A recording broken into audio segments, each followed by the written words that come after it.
Bismillahirrahmanirrahim. Assalamualaikum warahmatullahi wabarakatuh. Selamat pagi kawan-kawan petani semuanya.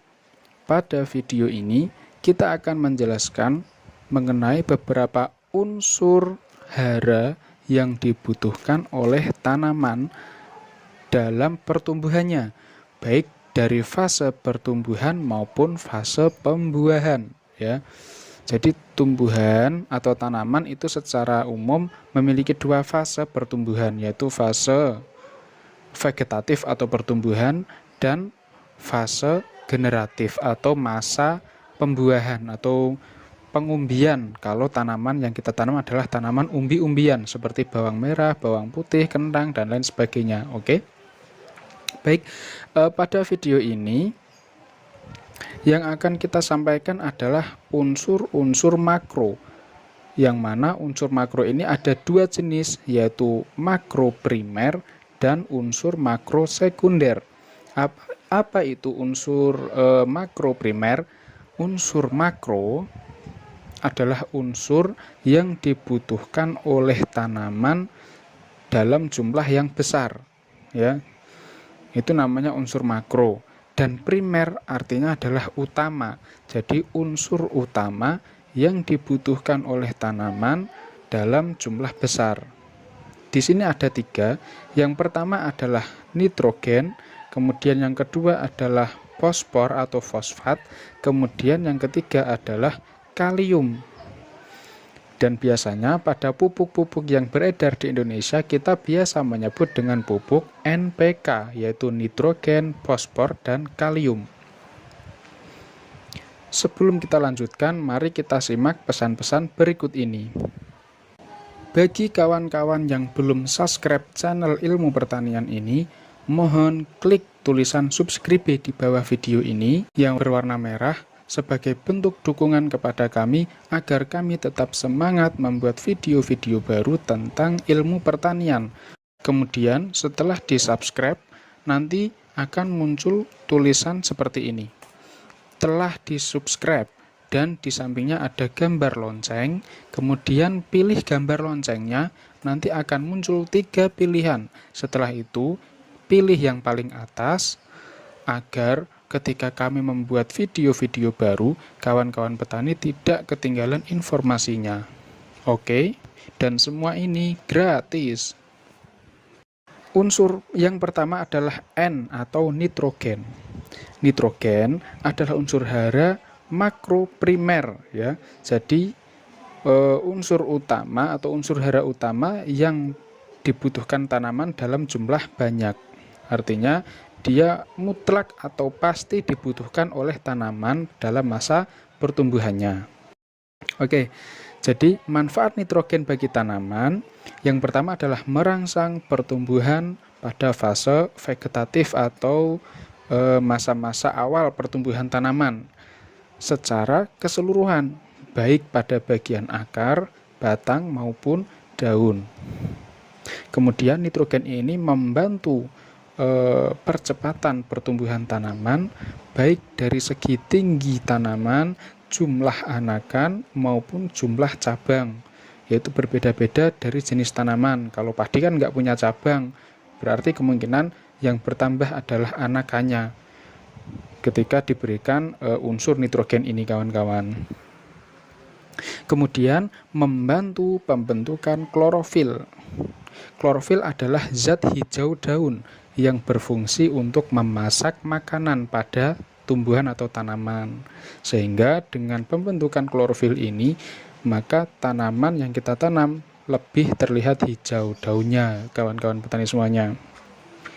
Kemudian manfaat nitrogen berikutnya adalah membantu pembentukan protein, lemak, dan senyawa-senyawa organik lainnya yang ada pada tanaman.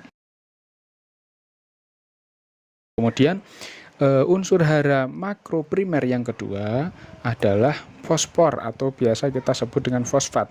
Maka di Indonesia ini ada pupuk, ya, yang namanya adalah super fosfat. Artinya dia pupuk yang mengandung fosfat yang kualitasnya super, istilahnya seperti itu. Maka ada pupuk SP, berapa, Sp36 berarti kandungannya 36% kan gitu ya. Kurang lebih seperti itu. Nah, fosfor atau fosfat ini juga makroprimer, artinya unsur hara utama yang dibutuhkan tanaman dalam jumlah yang banyak juga, sama seperti nitrogen. Kemudian manfaatnya fosfor ini bagi tanaman, beberapa di antaranya adalah merangsang pertumbuhan akar, kemudian tunas tanaman, terutama tanaman muda ya, pada fase-fase vegetatif. Nah, kemudian manfaat fosfor yang berikutnya adalah membantu proses pernapasan pada tanaman. Selain itu, fosfor ini juga mampu membantu proses asimilasi atau fotosintesis pada tanaman. Nah, jadi tadi nitrogen kan membantu pembentukan klorofil atau zat hijau daun atau zat yang berfungsi memasak makanan. Nah, kalau fosfor ini dia mampu membantu proses pemasakannya itu gitu loh. Jadi kalau N-nya membentuk alat masaknya, kemudian kalau fosfor ini membantu proses memasaknya, gitu ya, istilahnya seperti itu. Itu pada tanaman ya kawan-kawan ya. Kemudian manfaat fosfor berikutnya adalah membantu percepatan proses pembungaan dan pematangan biji serta buah, gitu ya kawan-kawan ya. Sehingga kalau fosfor ini kita berikan pada fase vegetatif atau masa pertumbuhan tanaman, maka dia akan mempercepat ataupun membantu proses pertumbuhan tanaman baik dari akar maupun pertumbuhan tunas-tunas baru pada tanaman. Tapi kalau kita berikan pada fase-fase pembungaan atau pembuahan atau fase pengisian umbi, maka fosfor ini akan membantu proses pembungaan dan pematangan biji maupun buah ataupun umbi yang dihasilkan oleh tanaman. Begitu kawan-kawan petani semuanya. Kemudian unsur hara makroprimer yang ketiga yaitu kalium. Nah, kalium ini juga dibutuhkan dalam jumlah besar, maka di sini kita sebut sebagai unsur hara makroprimer, sama seperti nitrogen dan fosfor. Tapi manfaatnya kalium ini bagi tanaman adalah membantu proses pembentukan karbohidrat dan protein pada tanaman. Kemudian memperkuat bagian tanaman seperti daun, bunga, dan buah agar tidak mudah rontok. Ya, jadi kalium ini bisa diberikan pada masa awal, kawan-kawan. Agar apa? Agar tanaman lebih kuat, ya, lebih kokoh daunnya maupun bunga-bunganya, agar tidak mudah rontok tertiup angin.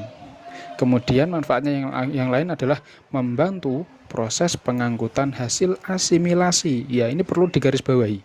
Jadi kalium ini mampu membantu proses pengangkutan hasil fotosintesis atau masak oleh tumbuhan tadi dari daun ke bagian tanaman yang lain.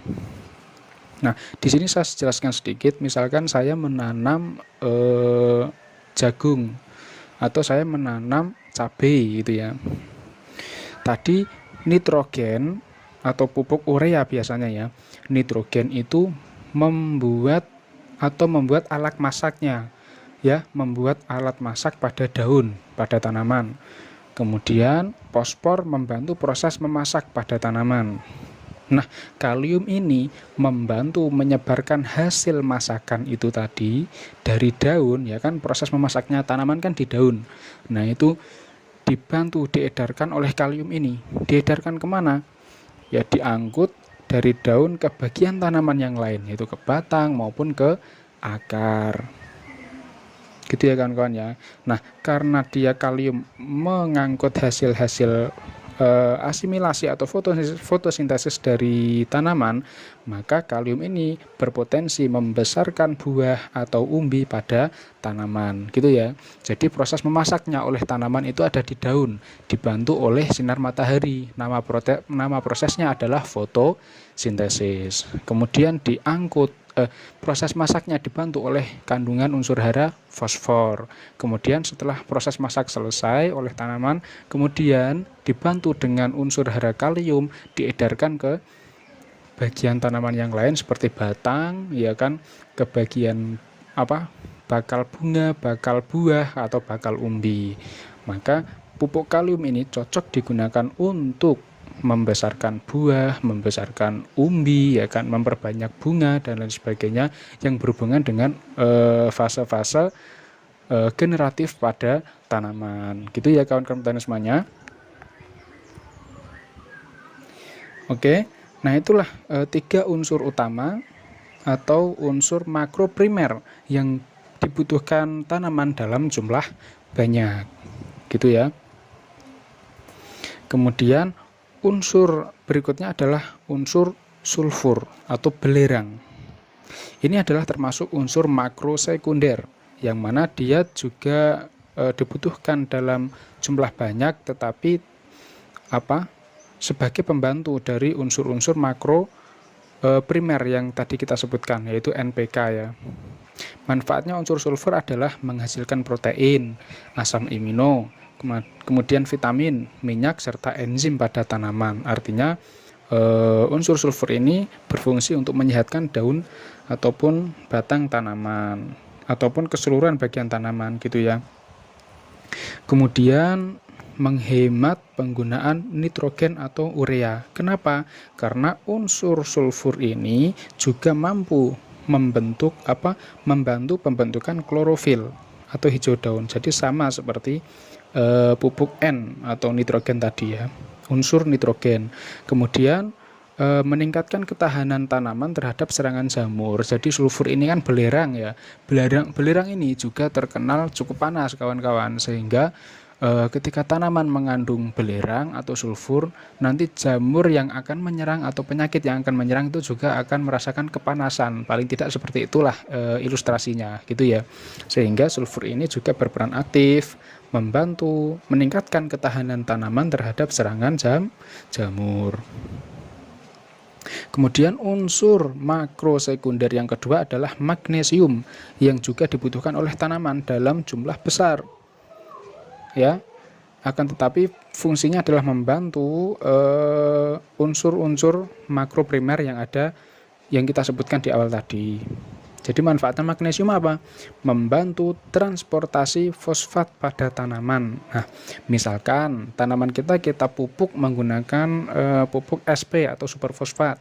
Nah, nanti unsur magnesium ini yang akan membantu transportasi atau fosfat itu, misalkan kita berikan di akar, nanti juga akan lebih mudah diangkut ke batang dan daun. Atau ketika kita menyemprotkan pupuk daun dengan unsur fosfor, nah nanti akan dibantu oleh magnesium dari daun, itu fosfor akan diedarkan ke jaringan tanaman yang lain. Jadi magnesium tugasnya adalah membantu transportasi fosfat yang ada pada tanaman. Kemudian fungsinya yang lain adalah membantu pembentukan klorofil ya, sama seperti sulfur tadi ya, sehingga memang magnesium juga dipercaya sebagai aktivator bagi tumbuhan atau tanaman, sehingga daun tanaman terlihat lebih hijau juga gitu ya kawan-kawan petani semuanya ya. Unsur makro sekunder berikutnya adalah kalsium. Jadi kalsium adalah unsur makro sekunder juga, sama seperti magnesium dan sulfur, yang juga berperan dalam pembentukan lapisan dinding sel tanaman.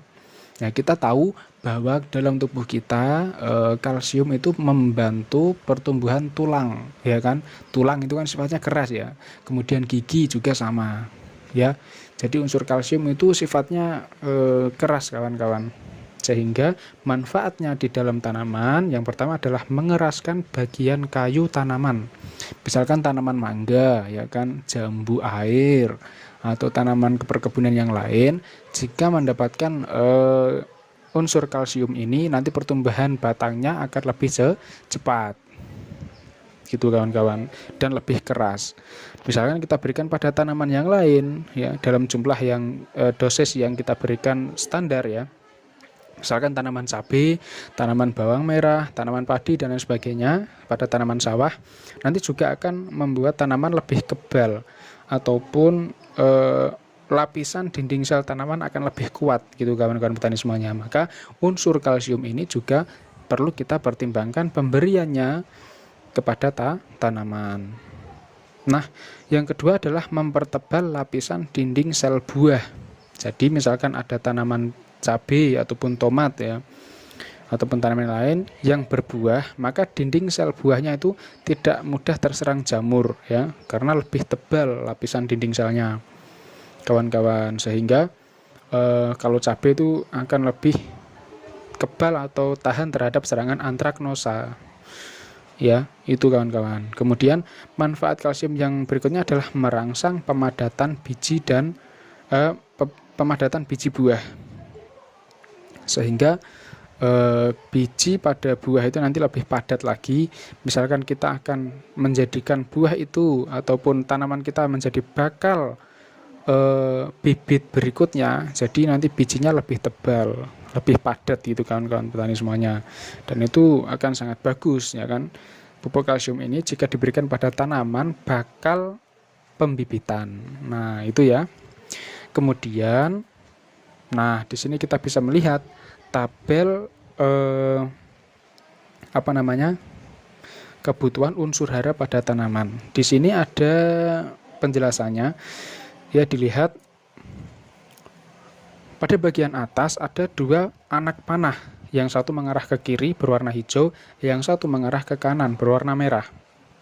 Ini adalah simbolis ataupun simbol bahwa yang hijau ini adalah masa atau fase vegetatif atau pertumbuhan tanaman. Ya, kemudian jadi fase vegetatif adalah fase pertumbuhan tanaman ya kawan-kawan ya, dari tanaman awal ditanam sampai ke persiapan pembungaan. Kemudian fase yang panah merah ini menunjukkan fase tumbuhan, fase generatif atau masa pembuahan, yaitu mulai fase pembungaan, persiapan bakal biji sampai ke masa panen. Nah, pada fase vegetatif ini anak panahnya mulai dari fosfor ke nitrogen, artinya pada fase vegetatif, tanaman lebih banyak membutuhkan unsur hara nitrogen dan fosfor. Jadi, seperti tadi, nitrogen membentuk hijau daun, kemudian fosfor membantu pengolahan makanan pada tanaman. Jadi, N dan P itu dibutuhkan ketika pada fase masa-masa awal tumbuh tanaman.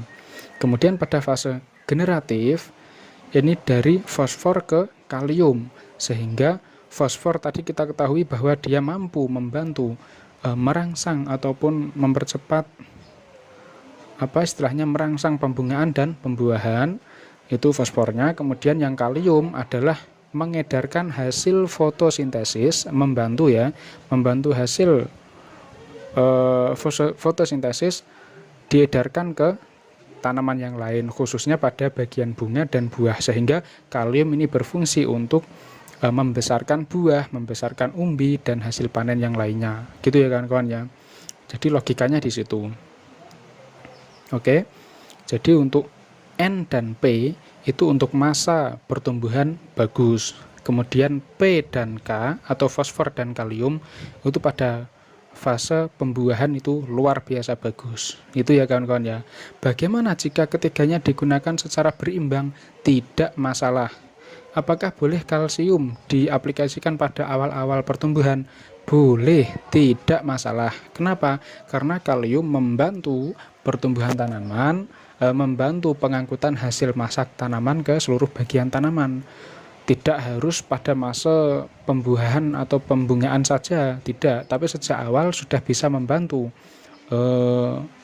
proses transfer ataupun pengiriman hasil-hasil fotosintesis ke bagian tanaman yang lain. Tapi jadi itu tidak masalah ya kawan-kawan ya, jika digunakan sejak awal gitu. Akan tetapi secara dominan nitrogen, fosfor dan kalium ini perannya adalah N dan P sebagai fase pertumbuhan dan P dan K sebagai fase pembungaan. Istilahnya seperti itulah.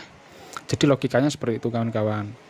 Apakah nitrogen ketika diberikan pada fase akhir, fase pembungaan pada tanaman tidak boleh? Boleh, akan tetapi dikurangi jumlahnya. Agar apa?